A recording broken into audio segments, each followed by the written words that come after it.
राज्य सत्ताले विशुद्ध ढंगले निष्पक्ष ढंगले चाहिँ एनिसा विकको न्यायको लागि काम गरेन भने, आवाज उठाएन भनेर विनिसा बहिनीलाई न्याय दिएन भने हामी सडक सङ्घर्ष निरन्तर चलाइरहनेछौँ। आदरणीय दाजुभाइ तथा दिदीबहिनीहरू, आज महिलाहरू हरेक ठाउँमा ट्युसन जाँदा, स्कुल जाँदा, कलेज जाँदा, फिल्म हल जाँदा हरेक क्षेत्रमा चाहिँ पीडित भइरहेका छन्।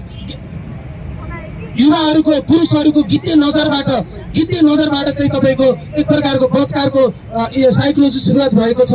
यो पितृ सत्तात्मक समाजले जहिले पनि महिलाहरूलाई थिचोमिचो गर्ने, महिलाहरूलाई चाहिँ एउटा वस्तुको जस्तो, एउटा कस्मेटिक साधन जस्तो, एउटा खेलौना जस्तो जुन प्रकारले यो पितृ सत्तात्मक समाजले लिएको छ, यो पितृ सत्तात्मक समाजलाई म मुर्दाबाद भन्न चाहन्छु।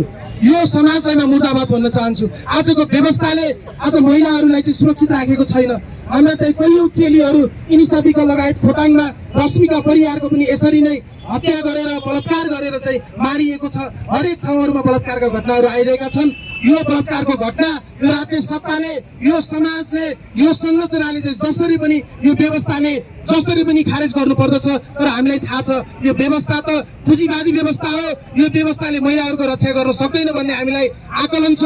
त्यसैले सम्पूर्ण दाजुभाइ तथा दिदीबहिनीहरू, इनिसा बहिनीको न्यायको निम्ति के पानी, के घाम, के सडक जहाँबाट हुन्छ, जबसम्म न्याय पाउँदैन तबसम्म तपाईँ हामी खबरदार गरिरहनुपर्छ। तपाईँ हामी चाहिँ सडकबाट आवाज उठाइरहनुपर्छ भन्न चाहन्छु म।